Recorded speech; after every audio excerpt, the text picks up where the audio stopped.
Hello, I'm Mark and welcome to Book Ramble. And this one is about the history of the Russian Revolution.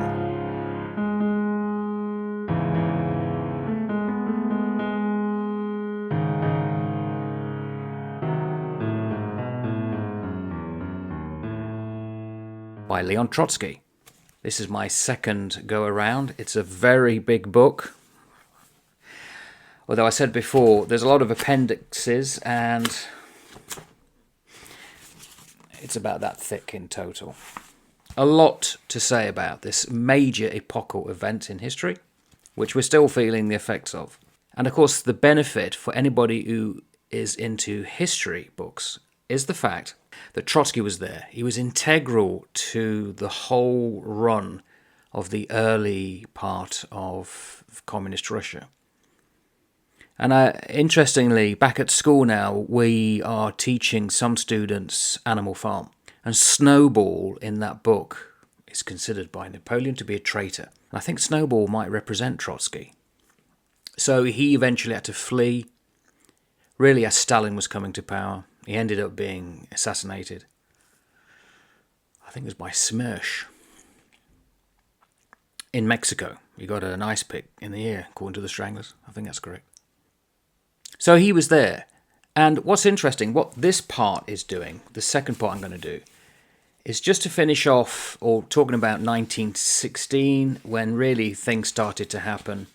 And then he goes into a whole new chapter, I'm desperately trying to find it, about the Tsar and the Tsarina. And that's what really the thrust of this piece is. I can talk about how Trotsky writes, and of course, in a way, that's not true, because we're getting the English version, and the translation, I think I talked it before, is by an American. It was translated by Max Easterman. So we don't get the full flow and the rhythm of the Russian language and the ideas that when you translate is very difficult to put into a modern context. So we're really not getting the full impact of what he's saying. And some of the idioms which would have been mentioned by Trotsky doesn't really equate to English, let alone modern English. But what you get is a very factual point of view. He just repeats the history. He makes some comments that he imposes his own thoughts on, as you would expect. But generally is dispassionate, and he's actually got quite a good eye to detail and the flow of history. Before I get going, I mean, it's plainly obvious that when you talk about the Tsar and the Tsarina, there's also Rasputin. And I don't think I've ever picked up a modern book written by somebody who was never there and was born long after events. They focus on Rasputin quite a lot, but not Trotsky, who was there. Now, whether Trotsky ever met Rasputin, I don't think he did. But he mentions him, but he doesn't go to the extent like a modern account of the Russian Revolution would do. So that's interesting. Do we over-embellish or over-emphasize certain people because it's spurious, it gets people's attention? It's similar to if you were to do a history of London of the 1850s to the 1890s, you're going to get Jack the Ripper. But mostly the eradication of cholera, I believe it was in the 1850s, is often overlooked. That was more important than the murders. But of course, people like crime and people like gore. And the Mary Kelly, the fifth murder when she's laid out on the bed, that gets everyone's attention. So I think Rasputin is very similar. But Trotsky, not so much. We've got to remember, if people didn't know, that there was actually 3 revolutions. And the first one was in 1905. It was all because the Tsar, and that's who we're going to be talking about, was an autocrat, couldn't be told, wouldn't listen, was very lazy, felt that he needed to make a statement against Japan, which was starting to become, in the Russian mindset, troublesome out in the Far East. The fleet was mainly in the Black Sea or the Baltic. They had to join up, go all the way around the world, and by the time they got there, they thought they were going to win a battle at sea against the Japanese and at land, and they got mullered. And it forced the hand of the Tsar to give power away. He had to create a parliament called the Duma, but really all that he put in place were uncles and brothers, the Grand Dukes. So the power was withheld at a place called Tsarskoye Selo, which is the palace of the Tsars. Not much was given away, and that was begrudgingly. But the worst thing about it, because he was an autocrat, once he'd given it and time had moved on and he thought people were no longer paying attention, he began to dismiss some of the people and to take away the powers from the Duma. But that was the first revolution, 1905. If it had ended there, I don't think we'd be looking back and thinking it was much of an event.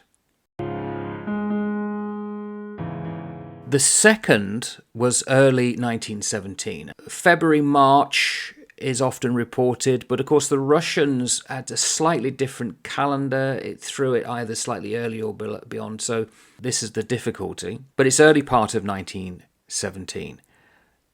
Russia went to war in 1914. And by the time 1916 came along, it was plainly obvious that things weren't going well.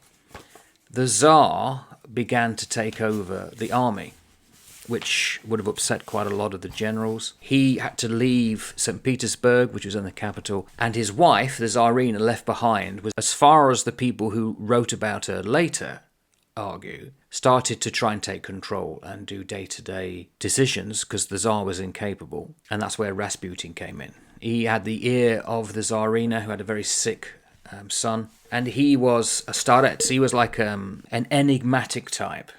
It didn't go down very well with the Russians, just as, funnily enough, Marie Antoinette, another German, wife of a king, didn't go down very well with the French. And that obviously was one of the reasons of the French Revolution.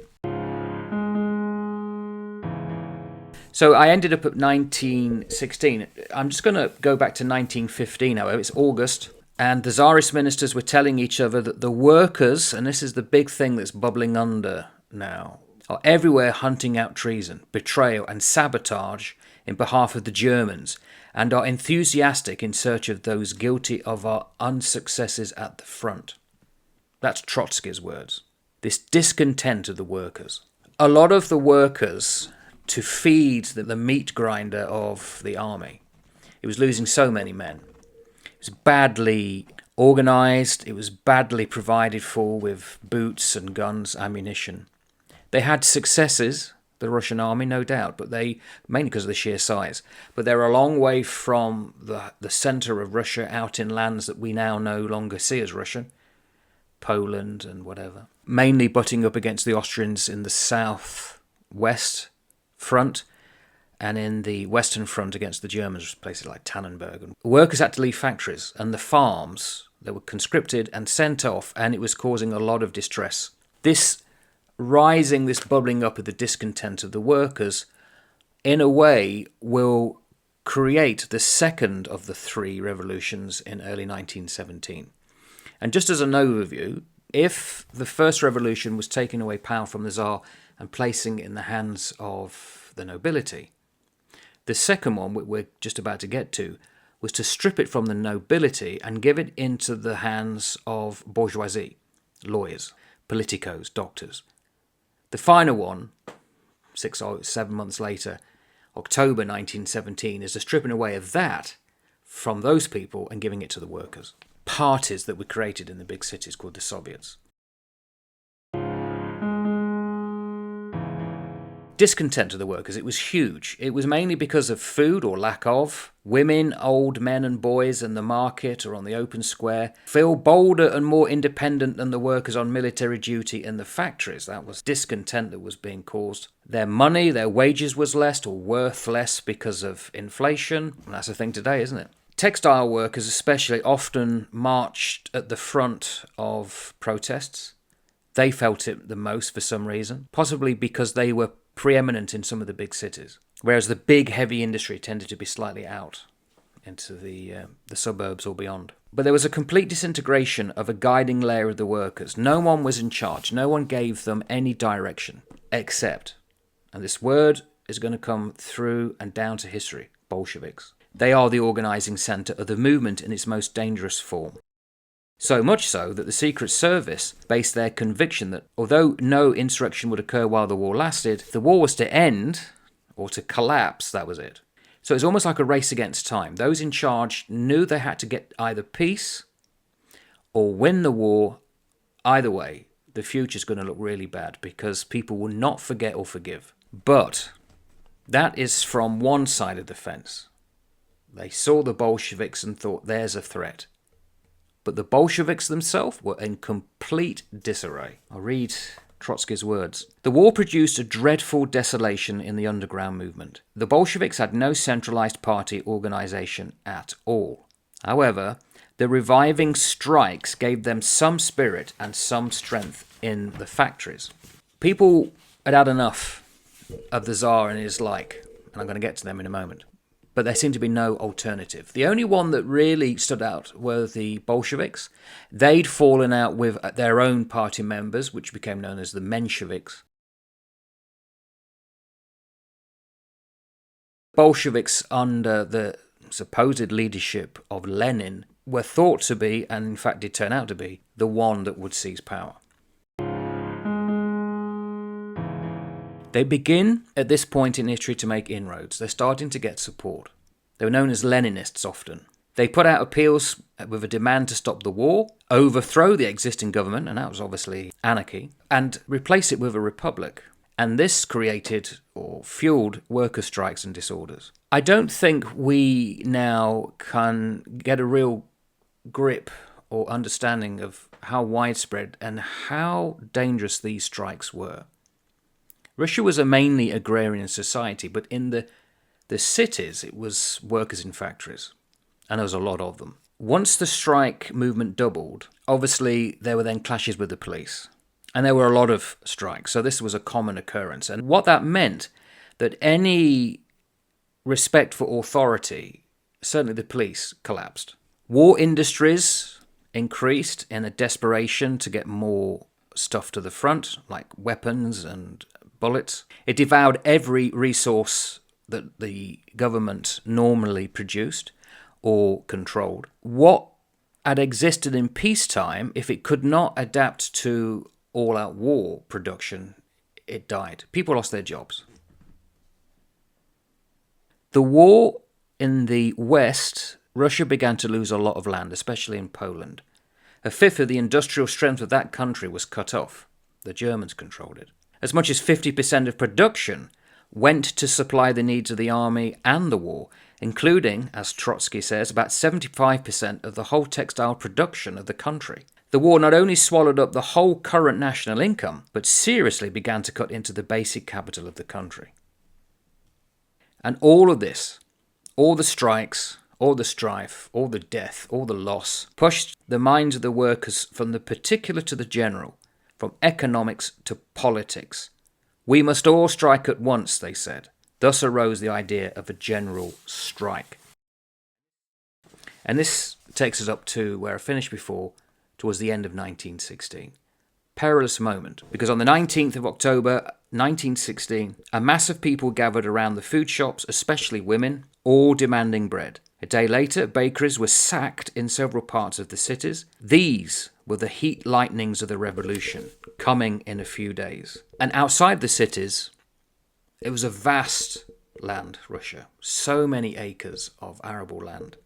But where were the peasants? Well, most of them remained monarchist, because they weren't very much in tune with what was really happening outside their own stretch of land. And if the war wasn't near you, you were very isolated. You had no idea what was happening further on in towards St. Petersburg, Moscow, or the big cities. They were upset, no doubt. If the village nevertheless remained comparatively peaceful during this part of the war, that was because its active forces were all at the front. They were mainly devoid of men. They'd already marched off to war, and many weren't coming back. All the same, the peasantry, even after learning to handle firearms, could never of its own force have achieved the agrarian democratic revolution. That is, its own revolution. It had to have leadership. For the first time in world history, the peasant was destined to find a leader in the person of the worker. In that lies the fundamental, and you may say the whole difference between the Russian Revolution and all those preceding it, which of course is the French Revolution as well. A peasant war and a proletarian insurrection is the essence of 1917. So what of Tsar Nicholas II? Personally, I don't know whether to feel sorry for the Tsar or not. As Trotsky says, he inherited from his ancestors a giant empire, but that was it. He did not inherit any ability to manage it or run it. In short, he was useless. No way in the time he was writing was the word Asperger's used as a syndrome. That came in the 1980s and is now fallen out of favour. It's part of the spectrum of autism. But this is what Trotsky writes about Nicholas. He would inquire, as usual, how many versts, I think that's distance, he had covered in his journeys about Russia, would recall episodes of hunting expeditions in the past, anecdotes of official meetings, or would interest himself generally in the little rubbish of the day's doings. The so-called breeding of the Tsar, his ability to control himself in the most extraordinary circumstances, cannot be explained by mere external training. Its essence was an inner indifference, a poverty of spiritual forces, a weakness of the impulses of the will. That mask of indifference which was called breeding in certain circles, from day to day and from year to year, a spiritual emptiness. I think I said this before in the previous take on this book. There's a naval museum in Auckland at Torpedo Bay. And when you go in, they've mocked out like an officer's wardroom. In the corner, there's this black and white picture of George V, but this was taken just before he became the king, with Tsar Nicholas. And they're like twin brothers. Because a lot of European ruling families had their origins from Queen Victoria. You would think that it was the same man imposed on the picture twice. It's amazing to see. But their face is rigid. There doesn't seem to be any emotion. They've even stood like that. And that could have been because of the early style of photography. But he was a plank, according to Trotsky and others I've read. He had no ability, the Tsar. He should not have been put in power at any point in time. But then we see that writ throughout history. Louis XVI should not have been there. All Louis XVI was interested in was taking apart and rebuilding clocks. He would have been happy doing that all his life. To be given the ultimate power to run an empire was beyond him. And of course, in that type of autocracy, they're the ones who are the only decision makers. If they decide a minister is to be got rid of, he would have gone. The Englishman Thomas Paine wrote in his Common Sense, when he was living out in America, about the same thing. And he said, look, just because someone like William the Conqueror, who was a great leader of the time, just because he gets success doesn't mean his children are going to have those skills. And then to put people in charge just because they happen to be the children or the grandchildren of a great progenitor makes a mockery of the leadership that's required in a monarchy. It invalidates itself. And of course, his thought was very influential on the early revolutionists in America. And you see it written by people at the time of the French Revolution, and obviously Trotsky here with Tsar Nicholas. It's a repeating motive. And what really seemed to upset a lot of Russians in the know, because most of the Russians at that time, even now, wouldn't care, was the fact that the Tsar would say something one moment and then change it the next. On the day of the decision to dissolve the Duma, which was a catastrophic event, this is what the Tsar wrote in his diary. Very busy morning, half-hour late to breakfast with the officers. A storm came up and it was very muggy. We walked together, received Goremikin, signed a decree dissolving the Duma, dined with Olga and Petya, read all evening. It may have been on my other channel with Steve. We are used to leadership in the military, and we're used to leadership outside, him in the police and myself in publishing and teaching. How often do we see people in charge and you think, why are they there? Or people who get into positions suddenly think, right, that's it. I'm going to shut myself in my office. You may see me tomorrow. Yeah, I may get round to do the paperwork. And So nothing gets done. Far too often. Well, Tsar Nicholas exemplified that. The indifference, Nicholas was called, not without foundation, a fatalist. How do you interpret that? Well, according to Trotsky, Nicholas was not only unstable but treacherous. The Tsar reserved his special caresses for just those officials whom he had decided to dismiss. He felt at ease only among completely mediocre and brainless people, saintly fakers, holy men, to whom he did not have to look up to. Men of brain and character he summoned only in extreme situations when there was no other way out, just as we call in a surgeon to save our lives. And he mentions someone like Witte and Stolypin, who anyone who studies the Russian Revolution, these names will come up, wrote a liberal historian called Milyukov. Rumours went round that this condition of mental and moral apathy was sustained in the Tsar by an increased use of alcohol. This was all fancy or exaggeration. The Tsar had no need of narcotics. The fatal dope was in his blood.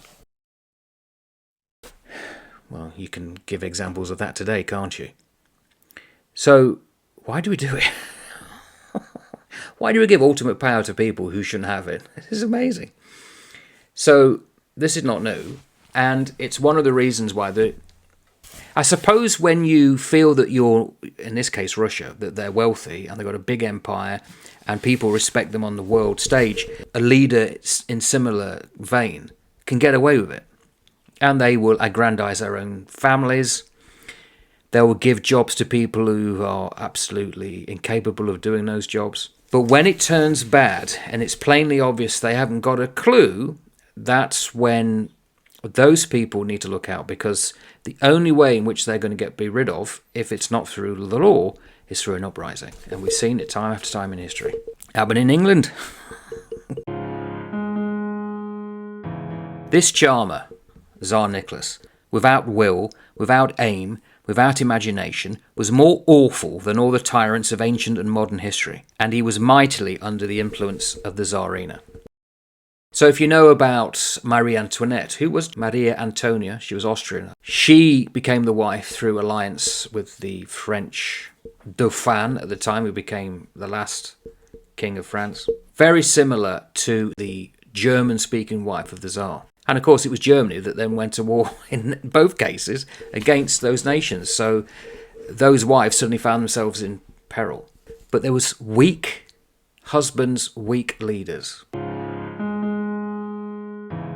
Animal Farm. When the farmer, Jones, he's kicked out of Manor Farm and then the animals call it Animal Farm, there are two abutting farms that refuse, and people in the little village refuse to call it Animal Farm. They say, no, it's Manor Farm. Eventually they have to trade with the farm, and the animals learn to build a windmill, which I think represents the 5-year plans that the early communists brought in. But the likes of people in the book don't want to do anything with the animals. Well, Animal Farm replicates what happened to Russia, and people like Churchill refused to do anything with the communists once they took over, because they wanted the Tsar to come back. Why? Well, because the British royal family were related. And I think the British press at the time made the Tsar and the Tsarina a case in which the British people and people outside of Russia were asked to look on with sympathy. So we look at the Tsar and the Tsarina and the fact that they were taken to, I think it's Ekaterinburg, and eventually shot, as a dreadful thing. And it was. No one should do that to anybody. But what often is overlooked is, from the Russian perspective, this guy was a tyrant who didn't care if people died. Hundreds of thousands of people suffered because of the lack of ability of this one man. And the fact that the Hessian princess, as Trotsky says, was literally possessed by the demons of autocracy. She would not listen to anyone. The Tsarina becomes an autocrat. Because the incompetence of the Tsar ends up taking over the army when things are going really bad. And he leaves or quits Tsarskoye Selo and never comes back, because by the time he starts to come back because of fear it's all going to be overthrown, the railway system is so bad he can't get through. And that's where he gets arrested. The Tsarina is too influenced by the likes of Rasputin, who's, like I said, is hardly mentioned in the book. There's another woman that I forgot about who is mentioned Vayrubova, who's one of the Tsarina's close female friends. She was more influential than the State Duma and even than the War Ministry, and of course Grigory Rasputin.